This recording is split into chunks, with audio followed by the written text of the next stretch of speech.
ಮಿತ್ರರೇ ನಮಸ್ಕಾರ. ಮಿತ್ರರೇ, ರಾಜ್ಯ ರಾಜಕಾರಣವನ್ನು ನೋಡಿದ್ರೆ ಕರ್ನಾಟಕದ ಸ್ಥಿತಿ ಹೀಗಾಯ್ತಲ್ಲಪ್ಪ ಅಂತ ಬೇಸರ ಆಗತ್ತೆ. ಒಂದು ಕಡೆ ಆಡಳಿತದಲ್ಲಿರುವಂತಹ ಕಾಂಗ್ರೆಸ್ ಪಕ್ಷದಲ್ಲಿ ಭಿನ್ನಮತ ತಾರಕಕ್ಕೇರಿದೆ. ಇನ್ನೊಂದು ಕಡೆ ಬಿಜೆಪಿಯಲ್ಲಿ ಬೀದಿ ಜಗಳ ನಿರಂತರವಾಗಿ ಮುಂದುವರಿತಾ ಇದೆ. ಇದು ಯಾವುದಕ್ಕೂ ಕೂಡ ಎಂಡಿಲ್ಲ. ಸಾಮಾನ್ಯವಾಗಿ ಒಂದು ರಾಜಕೀಯ ಪಕ್ಷದಲ್ಲಿ ಭಿನ್ನಮತ ಆಗಾಗ ತಲೆ ತೋರುತ್ತೆ. ಯಾಕೆಂದರೆ ರಾಜಕೀಯಕ್ಕೆ ಬರೋದು ಯಾರು ಹೇಳಿ? ಆಸೆ ಆಕಾಂಕ್ಷೆಗಳನ್ನು ಇಟ್ಕೊಂಡಂಥವ್ರು. ನಮಗೂ ಹುದ್ದೆ ಬೇಕು, ನಾವು ಅಧಿಕಾರವನ್ನು ಅನುಭವಿಸಬೇಕು, ಈ ಎಲ್ಲ ಆಸೆ ಇಟ್ಕೊಂಡಂಥವರೇ ರಾಜಕಾರಣಕ್ಕೆ ಬರ್ತಾರೆ. ಹೀಗಾಗಿ ಭಿನ್ನಮತ ಇದ್ದೇ ಇರುತ್ತೆ. ಆದರೆ ಇದೆಲ್ಲದಕ್ಕೂ ಕೂಡ ಒಂದು ಅಂತ್ಯ ಅಂತ ಇರುತ್ತೆ. ಯಾರಾದರೂ ಒಬ್ರು ಹೇಳಿದ್ರೆ ಅಥವಾ ಯಾರ್ದಾದ್ರೂ ಸೂಚನೆ ಬಂದರೆ ಈ ಭಿನ್ನಮತಕ್ಕೆ ಅಂತ್ಯ ಆಗಬೇಕು. ವಿಪರ್ಯಾಸ ಏನು ಗೊತ್ತಾ? ಇಷ್ಟು ದಿನ ನಮ್ಮದು ಶಿಸ್ತಿನ ಪಕ್ಷ ಅಂತ ಪೋಸ್ ಕೊಡ್ತಾ ಇದ್ದಂತಹ ಬಿಜೆಪಿಯಲ್ಲಿ ಅಶಿಸ್ತು ತಾಂಡವವಾಡ್ತಾ ಇದೆ. ಬಿಜೆಪಿಯ ಭಿನ್ನಮತಕ್ಕೆ ಯಾರೂ ಕೂಡ ತೇಪೆ ಹಚ್ಚೋದಕ್ಕೆ ಸಾಧ್ಯ ಇಲ್ಲ. ಆ ಪರಿಸ್ಥಿತಿಗೆ ತಲುಪಿಬಿಟ್ಟಿದ್ದಾರೆ. ಸದ್ಯ ರಾಜ್ಯ ಬಿಜೆಪಿಯಲ್ಲಿ ಅಧ್ಯಕ್ಷ ಗಾದಿಯ ಬದಲಾವಣೆಯ ಬಗ್ಗೆ ದೊಡ್ಡ ಮಟ್ಟದಲ್ಲಿ ಚರ್ಚೆ ಆಗ್ತಾ ಇದೆ.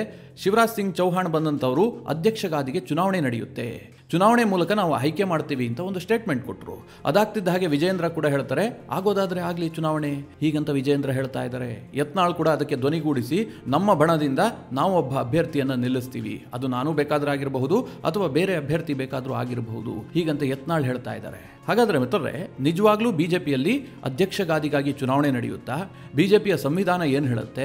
ಚುನಾವಣೆಯ ನೆಪದಲ್ಲಿ ಎರಡೂ ಬಣಗಳನ್ನ ನಾಮಾವಶೇಷ ಮಾಡೋದಕ್ಕೆ ಹೈಕಮಾಂಡ್ ಏನಾದರೂ ಪ್ಲಾನ್ ಹಾಕಿದೆಯಾ? ಈ ಚುನಾವಣೆ ಆಗಿದ್ದೇ ಆದ್ರೆ ಯಾರಿಗೆ ಗೆಲುವಾಗುತ್ತೆ? ಯತ್ನಾಳ್ಗೆ ಗೆಲುವಾಗತ್ತಾ? ವಿಜೇಂದ್ರ ಬಣಕ್ಕೆ ಗೆಲುವಾಗತ್ತಾ? ಗೆಲ್ಲೋದು ಯಾರು ಓಟ್ ಹಾಕೋದು? ಇದೆಲ್ಲದರ ಬಗ್ಗೆ ಬಹಳ ಡೀಟೇಲ್ ಆಗಿ ನಿಮಗೆ ಈ ವಿಡಿಯೋದಲ್ಲಿ ತಿಳಿಸ್ಕೊಡುವಂತಹ ಪ್ರಯತ್ನ ಮಾಡ್ತೀನಿ. ನೀವು ಈ ವಿಡಿಯೋನ ಕೊನೆವರೆಗೂ ಮಿಸ್ ಮಾಡದೆ ನೋಡಿ. ಈ ದೇಶದಲ್ಲಿರುವಂತಹ ಎಲ್ಲ ರಾಜಕೀಯ ಪಕ್ಷಗಳು ಕೂಡ ತಮ್ಮದೇ ಆದಂತಹ ಒಂದು ಸಂವಿಧಾನವನ್ನು ರಚನೆ ಮಾಡ್ಕೊಂಡಿರ್ತವೆ. ಅಂದ್ರೆ ಪಕ್ಷದ ಪ್ರಮುಖನನ್ನ ಹೇಗೆ ಆಯ್ಕೆ ಮಾಡ್ಕೋಬೇಕು, ಪಕ್ಷದಲ್ಲಿ ಯಾರಿಗೆ ಸ್ಥಾನಮಾನ ಕೊಡಬೇಕು, ಎಲ್ಲದಕ್ಕೂ ಕೂಡ ಒಂದು ನಿಯಮ ಇರುತ್ತೆ. ಸಾಮಾನ್ಯವಾಗಿ ಎಲ್ಲಾ ಪಕ್ಷದಲ್ಲೂ ಕೂಡ ಅಧ್ಯಕ್ಷ ಗಾದಿಯ ಆಯ್ಕೆಯ ಸಂದರ್ಭದಲ್ಲಿ ಚುನಾವಣೆ ನಡೆಯುತ್ತೆ. ಇದನ್ನ ಬೇಕಾದ್ರೆ ನೀವು ಆಂತರಿಕ ಪ್ರಜಾಪ್ರಭುತ್ವ ಅಂತ ಕರೀಬಹುದು. ಯಾರನ್ನೋ ಏಕಾಏಕಿಯಾಗಿ ಅಧ್ಯಕ್ಷ ಗಾದಿಗೆ ತಂದು ಕೂರಿಸೋದಿಲ್ಲ. ಆದ್ರೆ ಇತ್ತೀಚಿನ ವರ್ಷಗಳಲ್ಲಿ ಎಲ್ಲಾ ರಾಜಕೀಯ ಪಕ್ಷಗಳು ಅನುಸರಿಸುತ್ತಿರೋದೇನು? ಕೇಂದ್ರ ಹೈಕಮಾಂಡ್ ಏನ್ ಹೇಳುತ್ತೋ ಅದನ್ನು ಕೇಳುವಂತದ್ದು. ಅಂದ್ರೆ ಒಬ್ಬ ಅಧ್ಯಕ್ಷ ಇರ್ತಾನೆ, ಆತನ ಅವಧಿ ಮುಕ್ತಾಯ ಆಗ್ತಿದ್ದ ಹಾಗೆ ಅನೇಕ ಜನ ಆಕಾಂಕ್ಷಿಗಳಿರ್ತಾರೆ. ಪಕ್ಷದ ನಿಯಮವೇ ಆಯ್ಕೆ ಆಗಬೇಕು ಅಂತಂದ್ರೆ ಚುನಾವಣೆ ನಡೀಬೇಕು. ಎಲ್ಲರಿಗೂ ಮುಕ್ತವಾಗಿ ನಾಮಿನೇಷನ್ ಸಲ್ಲಿಸೋದಕ್ಕೆ ಅವಕಾಶ ಇರಬೇಕು. ಎಷ್ಟು ಜನ ಬೇಕಾದರೂ ನಾಮಿನೇಷನ್ ಅನ್ನು ಸಲ್ಲಿಸಬಹುದು. ಪಕ್ಷದೊಳಗೆ ಒಂದು ಚುನಾವಣೆ ಆಗಬೇಕು. ಸಾಮಾನ್ಯವಾಗಿ ಹೀಗೆ ಮಾಡೋದಿಲ್ಲ. ಏನಾಗುತ್ತೆ? ಹೈಕಮಾಂಡ್ ಸೂಚನೆಯನ್ನು ಕೊಡುತ್ತೆ, ಇಂಥವರನ್ನ ಅಧ್ಯಕ್ಷರನ್ನಾಗಿ ಮಾಡಬೇಕು ಅಂತ. ಎಲ್ಲರೂ ಕೂಡ ಸರ್ವಾನುಮತದಿಂದ ಆಯ್ಕೆ ಮಾಡಿದೀವಿ ಅಂತ ಒಪ್ಕೊಳ್ತಾರೆ. ಒಂದು ವೇಳೆ ಹೀಗಾಗೋದಿಲ್ಲಪ್ಪ, ಆಕಾಂಕ್ಷಿಗಳ ಸಂಖ್ಯೆ ಜಾಸ್ತಿ ಇದೆ ಅಂತಂದ್ರೆ ಚುನಾವಣೆ ಆಗುತ್ತೆ. ಉದಾಹರಣೆಗೆ ಹೇಳಬೇಕು ಅಂತಂದ್ರೆ ಕಾಂಗ್ರೆಸ್ನಲ್ಲಿ ಎಐಸಿಸಿ ಅಧ್ಯಕ್ಷರ ಆಯ್ಕೆಯ ಸಮಯದಲ್ಲಿ ಚುನಾವಣೆ ಆಗಿತ್ತು. ರಾಹುಲ್ ಗಾಂಧಿ ಅವರು ರಾಜೀನಾಮೆ ಕೊಟ್ಟರು.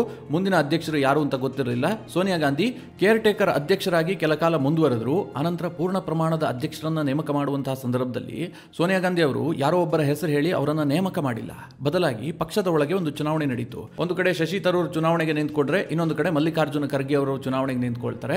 ಆದ್ರೆ ಖರ್ಗೆ ಅವರಿಗೆ ಜಾಸ್ತಿ ಬೆಂಬಲ ಇದ್ದ ಕಾರಣದಿಂದಾಗಿ ಅವರು ಚುನಾವಣೆಯನ್ನು ಗೆದ್ದುಕೊಳ್ತಾರೆ. ನಾನು ಯಾಕೆ ಈ ಉದಾಹರಣೆಯನ್ನು ಕೊಟ್ಟೆ ಅಂತಂದ್ರೆ, ಎಲ್ಲಾ ಪಕ್ಷದಲ್ಲೂ ಕೂಡ ಅಧ್ಯಕ್ಷ ಗಾದಿಯ ಆಯ್ಕೆ ಇದೇ ಪ್ರಕ್ರಿಯೆಯಲ್ಲಿ ನಡೀಬೇಕು. ಹೀಗೆ ನಡೀದೆ ಕೇವಲ ಹೈಕಮಾಂಡ್ ಹೇಳಿದ ಕಾರಣಕ್ಕಾಗಿ ಯಾರನ್ನಾದರೂ ನೇಮಕ ಮಾಡಿದ್ದೆ ಆದ್ರೆ ಏನಾಗುತ್ತೆ ಅನ್ನೋದಕ್ಕೆ ಈಗಿನ ಬಿಜೆಪಿಯ ಸ್ಥಿತಿಯೇ ಉತ್ತಮವಾದಂತಹ ಉದಾಹರಣೆ. ವಿಜೇಂದ್ರ ಈ ಪ್ರಕ್ರಿಯೆಯಲ್ಲಿ ಆಯ್ಕೆಯಾಗಿಲ್ಲ. ವಿಜೇಂದ್ರ ಹೆಸರನ್ನ ಕೇಂದ್ರದ ಹೈಕಮಾಂಡ್ ಘೋಷಣೆ ಮಾಡಿದ್ದು. ಅಂದ್ರೆ ಇಲ್ಲಿ ನೇರವಾಗಿ ನೇಮಕಾತಿಯನ್ನ ಮಾಡಿದ್ದು, ಬಿಟ್ಟ ಸ್ಥಳ ತುಂಬಿರಿ ಅನ್ನುವ ರೀತಿಯಲ್ಲಿ. ಇದು ರಾಜ್ಯ ಬಿಜೆಪಿಯಲ್ಲಿ ವಿವಾದ ಭುಗಿಲೇಳೋದಕ್ಕೆ ಮೂಲ ಕಾರಣ ಆಯಿತು. ಅದಕ್ಕೆ ಯತ್ನಾಳ್ ಟೀಮ್ ಆರಂಭದಿಂದಲೂ ಕೂಡ ಏನ್ ಡಿಮ್ಯಾಂಡ್ ಇಡ್ತಾ ಇದೆ? ನಾವು ವಿಜೇಂದ್ರರನ್ನ ಒಪ್ಕೊಳ್ಳೋದಿಲ್ಲ. ಅವರು ನಿರಂತರವಾಗಿ ವಿಜೇಂದ್ರ ವಿರುದ್ಧವಾಗಿ ಒಂದು ಸಮರವನ್ನೇ ಸಾರಿದ್ದಾರೆ. ಈಗ ಹೈಕಮಾಂಡ್ ಏನ್ ತೀರ್ಮಾನ ಮಾಡಿದೆ? ಚುನಾವಣೆ ಮಾಡೋದಕ್ಕೆ ಮನಸ್ಸು ಮಾಡದಂತೆ ಕಂಡು ಬರ್ತಾ ಇದೆ. ಇದು ಗೊತ್ತಾಗಿದ್ದು ಹೇಗೆ ಅಂತಂದ್ರೆ, ಕೇಂದ್ರ ಕೃಷಿ ಸಚಿವರಾದಂತಹ ಶಿವರಾಜ್ ಸಿಂಗ್ ಚೌಹಾಣ್ ರಾಜ್ಯಕ್ಕೆ ಬಂದಂತಹ ಸಂದರ್ಭದಲ್ಲಿ ಅವರೊಂದು ಮಾತು ಹೇಳ್ತಾರೆ, ಬಿಜೆಪಿಯಲ್ಲಿ ಎಲ್ಲವೂ ಕೂಡ ಚುನಾವಣೆ ಮೂಲಕ ನಡೆಯುತ್ತೆ, ನಮ್ಮಲ್ಲಿ ಆಂತರಿಕ ಪ್ರಜಾಪ್ರಭುತ್ವ ಇದೆ, ನಾವು ಅಧ್ಯಕ್ಷ ಗಾದಿಗೂ ಕೂಡ ಚುನಾವಣೆಯನ್ನ ನಡೆಸ್ತೀವಿ ಅಂತ ಶಿವರಾಜ್ ಸಿಂಗ್ ಚೌಹಾಣ್ ಒಂದು ಸ್ಟೇಟ್ಮೆಂಟ್ ಅನ್ನ ಕೊಟ್ಟರು. ಅದಾಗ್ತಿದ್ದ ಹಾಗೆ ವಿಜೇಂದ್ರ ಕೂಡ ಹೇಳಿದ್ರು, ಆಗೋದಾದ್ರೆ ಆಗ್ಲಿ ಚುನಾವಣೆ, ನಾವು ರೆಡಿ ಇದ್ದೀವಿ, ಹೀಗಂತ ವಿಜೇಂದ್ರ ಸ್ಟೇಟ್ಮೆಂಟ್ ಕೊಟ್ಟರು. ಇನ್ನೊಂದು ಕಡೆಯಲ್ಲಿ ಯತ್ನಾಳ್ ಹೇಳ್ತಾ ಇದ್ದಾರೆ, ನಾವು ಕೂಡ ಚುನಾವಣೆಗೆ ಸಿದ್ಧ, ನಮ್ಮ ಅಭ್ಯರ್ಥಿಯನ್ನು ಕೂಡ ನಾವು ಕಣಕ್ಕಿಳಿಸ್ತೀವಿ, ನಮ್ಮ ಕೋರ್ ಕಮಿಟಿಯಲ್ಲಿ ನಾವು ಚರ್ಚೆ ಮಾಡ್ತೀವಿ. ಅಂದ್ರೆ ಯತ್ನಾಳ್ ಬಣಕ್ಕೆ ಒಂದು ಕೋರ್ ಕಮಿಟಿ ಇದೆಯಂತೆ, ಅವರೇ ಚರ್ಚೆ ಮಾಡಿಬಿಟ್ಟು ನಾನೇ ನಿಲ್ಬೇಕಾ ಅಥವಾ ಬೇರೆಯವರನ್ನ ನಿಲ್ಲಿಸಬೇಕಾ ಅಂತ ನಾವು ತೀರ್ಮಾನ ಮಾಡ್ತೀವಿ, ಹೀಗಂತ ಯತ್ನಾಳ್ ಹೇಳ್ತಾ ಇದ್ದಾರೆ. ಈಗ ಪ್ರಶ್ನೆ ಇರುವಂತಹದ್ದೇನು ಕೇಳಿದ್ರೆ, ಬಿಜೆಪಿಯಲ್ಲಿ ಒಂದು ವೇಳೆ ಅಧ್ಯಕ್ಷ ಗಾದಿಗಾಗಿ ಚುನಾವಣೆ ನಡೆದಿದ್ದೆ ಆದ್ರೆ ವಿಜೇಂದ್ರ ಒಂದು ಕಡೆಯಿಂದ ಚುನಾವಣೆಗೆ ನಿಲ್ತಾರೆ, ಇನ್ನೊಂದು ಕಡೆಯಿಂದ ಯತ್ನಾಳ್ ನಿಂತರು ಅಂತ ಅಂದುಕೊಳ್ಳಿ. ಯಾರು ವೋಟ್ ಮಾಡುವಂಥವ್ರು? ಶಾಸಕರು ವೋಟ್ ಮಾಡ್ತಾರಾ? ಸಂಸದರು ವೋಟ್ ಮಾಡ್ತಾರಾ?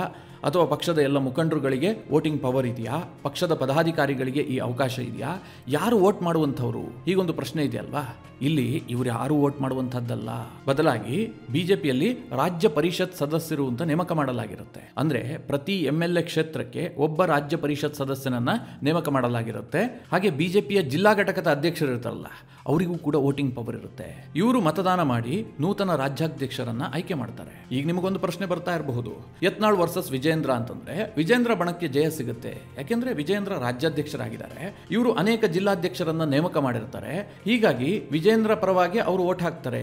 ಇಷ್ಟೇ ಅಲ್ಲ, ವಿಜೇಂದ್ರ ಅಧ್ಯಕ್ಷರಾದ ಬಳಿಕ ಪದಾಧಿಕಾರಿಗಳನ್ನ ಕೂಡ ನೇಮಕ ಮಾಡಿರ್ತಾರೆ. ಈ ಕಾರಣದಿಂದ ರಾಜ್ಯ ಬಿಜೆಪಿ ಪರಿಷತ್ ಸದಸ್ಯರನ್ನ ಕೂಡ ವಿಜೇಂದ್ರರೇ ನೇಮಕ ಮಾಡಿರ್ತಾರೆ. ಇಲ್ಲಿ ಗಮನಿಸಬೇಕಾದ ಅಂಶ ಏನು ಕೇಳಿದ್ರೆ, ಪರಿಷತ್ ಸದಸ್ಯರು ಅಂತಂದ್ರೆ ವಿಧಾನ ಪರಿಷತ್ನ ಸದಸ್ಯರಲ್ಲ, ಬದಲಾಗಿ ಬಿಜೆಪಿಯಲ್ಲೇ ರಾಜ್ಯ ಬಿಜೆಪಿ ಪರಿಷತ್ ಸದಸ್ಯರು ಅಂತ ನೇಮಕಗೊಂಡಿರ್ತಾರೆ. ಇವರುಗಳನ್ನು ಕೂಡ ವಿಜೇಂದ್ರರೇ ನೇಮಕ ಮಾಡಿರುವ ಕಾರಣದಿಂದಾಗಿ ವಿಜೇಂದ್ರ ಈಸಿಯಾಗಿ ಗೆದ್ದು ಬಿಡಬಹುದಲ್ವಾ ಹೀಗಂತ ಕೆಲವರಿಗೆ ಅನಿಸಬಹುದು. ಆದ್ರೆ ಪರಿಸ್ಥಿತಿ ಮಾತ್ರ ಟೋಟಲಿ ಡಿಫರೆಂಟ್ ಆಗಿದೆ. ಯಾಕಂದ್ರೆ ಈಗ ರಾಜ್ಯ ಬಿಜೆಪಿಯ ಪರಿಷತ್ ಸದಸ್ಯರಿದ್ದಾರಲ್ಲ, ಇವರಲ್ಲಿ ಬಹುತೇಕರು ನೇಮಕಗೊಂಡಿರುವಂತದ್ದು ನಳಿನ್ ಕುಮಾರ್ ಕಟೀಲ್ ಕಾಲಾವಧಿಯಲ್ಲಿ. ಇವರನ್ನ ವಿಜೇಂದ್ರ ನೇಮಕ ಮಾಡಿಲ್ಲ. ಹೀಗಾಗಿ ಹೆಚ್ಚಿನ ಸಂಖ್ಯೆಯವರು ಸಂಘ ಪರಿವಾರದ ಹಿನ್ನೆಲೆ ಇರುವಂತವರು. ಇನ್ನು ಜಿಲ್ಲಾಧ್ಯಕ್ಷರ ವಿಚಾರಕ್ಕೆ ಬಂದ್ರೆ ಇಲ್ಲೂ ಕೂಡ ಒಂದು ಸೂಕ್ಷ್ಮ ವಿಚಾರ ಇದೆ. ಅದೇನು ಕೇಳಿದ್ರೆ, ಯಾವ ಜಿಲ್ಲಾಧ್ಯಕ್ಷರಿಗೆ ವೋಟಿಂಗ್ ಪವರ್ ಇರುತ್ತೆ ಅಂತಂದ್ರೆ, ಯಾರು ವೋಟಿಂಗ್ ಮೂಲಕ ಗೆದ್ದು ಜಿಲ್ಲಾಧ್ಯಕ್ಷರಾಗಿರ್ತಾರೋ ಅವರಿಗೆ ಮಾತ್ರ ಆ ಅವಕಾಶ ಇರುತ್ತೆ. ವೋಟಿಂಗ್ ಮೂಲಕವೇ ಆಗಬೇಕು ಅಂತಂದ್ರೆ ಅವಿರೋಧವಾಗಿ ಬೇಕಾದರೂ ಆಗಿರಬಹುದು. ಆ ರೀತಿಯಾಗಿ ಅಧ್ಯಕ್ಷರಾಗಿದ್ದೇ ಆದ್ರೆ ಅವರಿಗೆ ವೋಟಿಂಗ್ ಪವರ್ ಇರುತ್ತೆ. ಈಗ ವಿಜೇಂದ್ರ ಯಾರನ್ನೋ ನೇಮಕ ಮಾಡಿರ್ತಾರಪ್ಪ, ಈ ಜಿಲ್ಲೆಯಲ್ಲಿ ಈತ ನನಗೆ ಬೇಕಾದವನು, ಇಲ್ಲ ನನ್ನ ಅಪ್ಪನಿಗೆ ಬೇಕಾದವನು, ಹೀಗೆ ಯಾರ್ಯಾರನ್ನೋ ನೇಮಕ ಮಾಡಿರ್ತಾರಲ್ಲ, ಅವರಿಗೆಲ್ಲ ವೋಟಿಂಗ್ ಪವರ್ ಇಲ್ಲ. ಯಾರು ಚುನಾವಣೆ ಪ್ರಕ್ರಿಯೆ ಮೂಲಕ ಜಿಲ್ಲಾಧ್ಯಕ್ಷರಾಗಿ ಆಯ್ಕೆ ಆಗಿರ್ತಾರೋ ಅವರು ಮಾತ್ರ ರಾಜ್ಯಾಧ್ಯಕ್ಷರ ಚುನಾವಣೆಯಲ್ಲಿ ಭಾಗವಹಿಸಬಹುದು.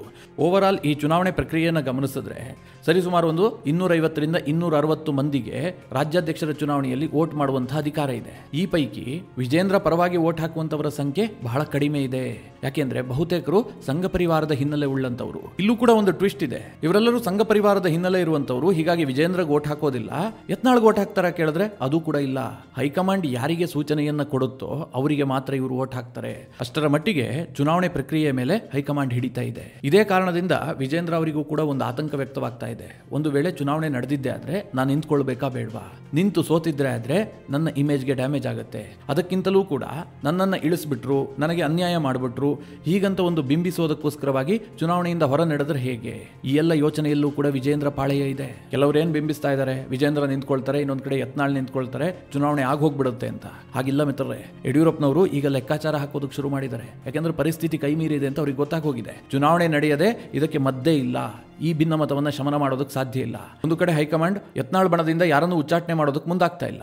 ಇನ್ನೊಂದು ಕಡೆ ಈ ರೀತಿಯ ಗೊಂದಲದ ನಡುವೆ ಪಕ್ಷವನ್ನ ಮುನ್ನಡೆಸೋದಕ್ಕೆ ವಿಜೇಂದ್ರಗೂ ಕೂಡ ಸಾಧ್ಯ ಆಗ್ತಾ ಇಲ್ಲ. ಪ್ರತಿನಿತ್ಯ ಟೀಕೆಯನ್ನ ಕೇಳಬೇಕು. ಅದು ಅವರೇನೋ ಸಣ್ಣ ಸಣ್ಣ ಪದವನ್ನ ಬಳಸಿ ಟೀಕೆ ಮಾಡ್ತಾರ? ದೊಡ್ಡ ದೊಡ್ಡ ಪದವನ್ನೇ ಬಳಸ್ತಾರೆ. ನಾಲಾಯಕ್ ಅಂತಾರೆ, ಬಚ್ಚ ಅಂತಾರೆ. ಇದನ್ನೆಲ್ಲ ಕೇಳಿಸ್ಕೊಂಡು ರಾಜ್ಯಾಧ್ಯಕ್ಷ ಪಕ್ಷವನ್ನು ಮುನ್ನಡೆಸೋದಾದ್ರೂ ಹೇಗೆ?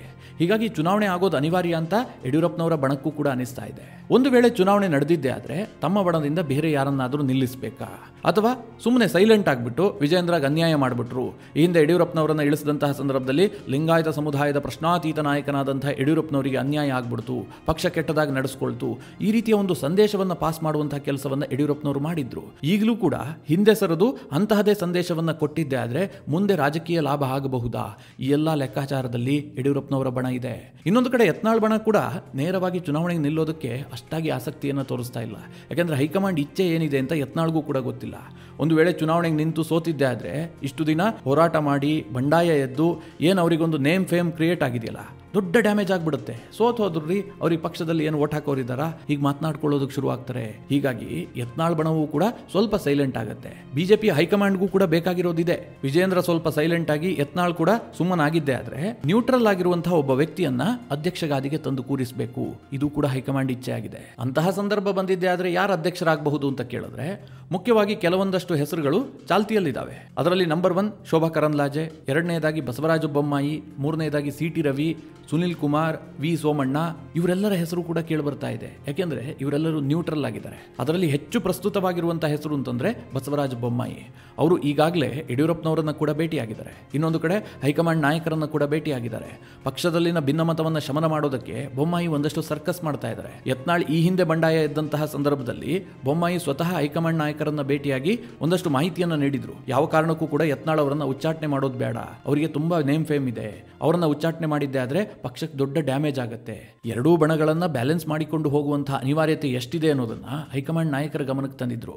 ಒಂದು ವೇಳೆ ಬೊಮ್ಮಾಯಿ ಅವರನ್ನ ಅಧ್ಯಕ್ಷರನ್ನಾಗಿ ಮಾಡೋದೇ ಆದ್ರೆ ಯಡಿಯೂರಪ್ಪನವರು ಕೂಡ ಅಷ್ಟೊಂದು ದೊಡ್ಡದಾಗಿ ವಿರೋಧ ಮಾಡುವಂತಹ ಸಾಧ್ಯತೆಗಳು ಕಡಿಮೆ ಇದೆ. ಹಾಗಂತ ಬೊಮ್ಮಾಯಿ ಮತ್ತು ಯಡಿಯೂರಪ್ಪನವರ ಸಂಬಂಧ ತುಂಬಾ ಚೆನ್ನಾಗಿದೆ ಅಂತೇನಿಲ್ಲ. ತಾನು ಮುಖ್ಯಮಂತ್ರಿ ಗಾದಿಯಿಂದ ಇಳಿದಂತಹ ಸಂದರ್ಭದಲ್ಲಿ ಬೊಮ್ಮಾಯಿ ಅವರ ಹೆಸರನ್ನ ಸೂಚಿಸಿದ್ದೇ ಯಡಿಯೂರಪ್ಪನವರು. ಆದರೂ ಕೂಡ ಬೊಮ್ಮಾಯಿ ಮುಖ್ಯಮಂತ್ರಿ ಆಗಿದ್ದಂತಹ ಅವಧಿಯಲ್ಲಿ ಯಡಿಯೂರಪ್ಪ ಫ್ಯಾಮಿಲಿಗೂ ಬೊಮ್ಮಾಯಿಗೂ ಸ್ವಲ್ಪ ಗೊಂದಲಗಳು ನಿರ್ಮಾಣ ಆಗಿದ್ವು. ಹೀಗಿದ್ರೂ ಸಹ ಒಂದು ವೇಳೆ ಬೊಮ್ಮಾಯಿ ಅವರು ಅಧ್ಯಕ್ಷರಾಗಿದ್ದೇ ಆದ್ರೆ ಪಕ್ಷವನ್ನ ಒಂದು ಹಂತಕ್ಕೆ ಒಗ್ಗೂಡಿಸುವಂತಹ ಸಾಮರ್ಥ್ಯ ಅವರಿಗಿದೆ. ಯಾಕೆಂದ್ರೆ ಅವರಿಗೆ ಮಾಜಿ ಮುಖ್ಯಮಂತ್ರಿ ಎನ್ನುವಂತಹ ಒಂದು ನೇಮ್ ಇರುತ್ತೆ. ಎರಡನೇದಾಗಿ ತುಂಬಾ ಹಿರಿಯ ನಾಯಕ, ಜೊತೆಗೆ ತಾಳ್ಮೆ ಇರುವಂತಹ ನಾಯಕ, ಯಾವುದೇ ಬಣದ ಜೊತೆಗೆ ಗುರುತಿಸಿಕೊಂಡಿಲ್ಲ. ಅವರು ಯಡಿಯೂರಪ್ಪನವರ ಬಣದಲ್ಲೂ ಕೂಡ ಬಹಳ ಇನ್ವಾಲ್ವ್ ಆಗಿದ್ದಾರೆ ಅಂತೇನಿಲ್ಲ. ಇನ್ನೊಂದು ಕಡೆ ಯತ್ನಾಳ್ ಕೂಡ ಬೊಮ್ಮಾಯಿ ಅವರನ್ನ ವಿರೋಧ ಮಾಡೋದಿಲ್ಲ. ಈ ಕಾರಣದಿಂದಾಗಿ ಬೊಮ್ಮಾಯಿ ಅವರು ಅಧ್ಯಕ್ಷರಾಗುವಂತಹ ಸಾಧ್ಯತೆಗಳು ಜಾಸ್ತಿ ಇರುತ್ತೆ. ಇಲ್ಲಪ್ಪ ಹೈಕಮಾಂಡ್ ಹೊಸ ನಾಯಕರನ್ನ ತರ್ತೀವಿ ಅಂತಂದ್ರೆ ಶೋಭಾ ಕರಂದ್ಲಾಜಿಗೂ ಕೂಡ ಅವಕಾಶ ಕೊಡಬಹುದು. ವಿ ಸೋಮಣ್ಣರನ್ನ ಯಡಿಯೂರಪ್ಪನವರ ಪರ್ಯಾಯ ಅನ್ನುವ ರೀತಿಯಲ್ಲಿ ಹೈಕಮಾಂಡ್ ಈ ಹಿಂದಿನಿಂದಲೂ ಕೂಡ ಬಿಂಬಿಸಿದೆ. ವಿ ಸೋಮಣ್ಣಗೂ ಕೂಡ ಅವಕಾಶ ಕೊಡಬಹುದು. ಆದ್ರೆ ಅಲ್ಲೊಂದು ತೊಡಕಿದೆ. ವಿ ಸೋಮಣ್ಣ ಇತ್ತೀಚೆಗಷ್ಟೇ ಕೇಂದ್ರ ಮಂತ್ರಿ ಆಗಿದ್ದಾರೆ. ಅವರು ಕೇಂದ್ರ ಮಂತ್ರಿ ಸ್ಥಾನವನ್ನ ಬಿಟ್ಟು ರಾಜ್ಯಾಧ್ಯಕ್ಷರಾಗೋದಕ್ಕೆ ಒಪ್ತಾರಾ? ಅದು ಕೂಡ ಪ್ರಶ್ನೆ ಆಗುತ್ತೆ. ರಾಜ್ಯಾಧ್ಯಕ್ಷರಾದ್ರೂ ಕೂಡ ಕೆಲವೊಂದಷ್ಟು ಆಪರ್ಚುನಿಟಿಗಳಿದೆ. ಯಾಕೆ ಅಂತಂದ್ರೆ ಈಗ 2025 ಬಿಜೆಪಿಯಲ್ಲಿ ಒಮ್ಮೆ ಅಧ್ಯಕ್ಷ ಗಾದಿಗೆ ಆಯ್ಕೆ ಆಗಿದ್ದೆ ಆದ್ರೆ ಮುಂದಿನ 3 ವರ್ಷಗಳ ಕಾಲ ಅವನ ನೇತೃತ್ವದಲ್ಲೇ ಪಕ್ಷ ಇರುತ್ತೆ. ಹೀಗಾಗಿ 2028ರ ಚುನಾವಣಾ ನೇತೃತ್ವ ಕೂಡ ಈಗ ಯಾರು ಅಧ್ಯಕ್ಷರಾಗಿ ಆಯ್ಕೆ ಆಗ್ತಾರೋ ಅವರಿಗೆ ಸಿಗುತ್ತೆ. ಇದು ಬಹಳ ಇಂಟ್ರೆಸ್ಟಿಂಗ್ ವಿಚಾರ. ಹೀಗಾಗಿ ಸೋಮಣ್ಣ ಕೂಡ ಅದನ್ನ ಸಾರಾಸಗಟಾಗಿ ತಳ್ಳಿ ಹಾಕುವಂತ ಸಾಧ್ಯತೆಗಳಿಲ್ಲ. ಇದಿಷ್ಟು ಮಿತ್ರರೇ, ಬಿಜೆಪಿಯ ರಾಜ್ಯಾಧ್ಯಕ್ಷ ಸ್ಥಾನಕ್ಕೆ ಹೇಗೆ ಚುನಾವಣೆ ನಡೆಯುತ್ತೆ, ಒಂದು ವೇಳೆ ಚುನಾವಣೆ ನಡೆದಿದ್ದೆ ಆದ್ರೆ ಯಾವ ರೀತಿಯಾದಂತಹ ಪರಿಸ್ಥಿತಿ ನಿರ್ಮಾಣ ಆಗಬಹುದು, ಯಾರು ಗೆಲ್ಲಬಹುದು, ಯಾರು ಸೋಲ್ಬಹುದು, ಯಾರ ಬಲಾಬಲ ಏನಿದೆ ಅನ್ನೋದನ್ನ ತಿಳಿಸ್ಕೊಡುವಂತಹ ಪ್ರಯತ್ನ ಮಾಡಿದ್ದೀನಿ. ನಿಮಗೇನು ಅನ್ಸುತ್ತೆ? ನಿಮ್ಮ ಅನಿಸಿಕೆ ಅಭಿಪ್ರಾಯವನ್ನು ಕಮೆಂಟ್ ಮಾಡುವ ಮೂಲಕ ನಮಗೆ ತಿಳಿಸಿ. ಹಾಗೆ ನಿಮಗೆ ಈ ವಿಡಿಯೋ ಇಷ್ಟವಾದರೆ ಲೈಕ್ ಮಾಡಿ. ಜೊತೆಗೆ ನೀವಿನ್ನೂ ನಿಮ್ಮ ನೆಚ್ಚಿನ ಸಂಸ್ಕಾರ ಸೌರಭ ಯೂಟ್ಯೂಬ್ ಚಾನಲ್ನ ಸಬ್ಸ್ಕ್ರೈಬ್ ಮಾಡಿಲ್ಲ ಅಂತಾದರೆ ಈ ಕೂಡಲೇ ಸಬ್ಸ್ಕ್ರೈಬ್ ಮಾಡಿ. ಮುಂದಿನ ಎಲ್ಲ ಅಪ್ಡೇಟ್ಗಳ ನೋಟಿಫಿಕೇಷನ್ಗಾಗಿ ಬೆಲ್ ಐಕಾನ್ ಒತ್ತಿ.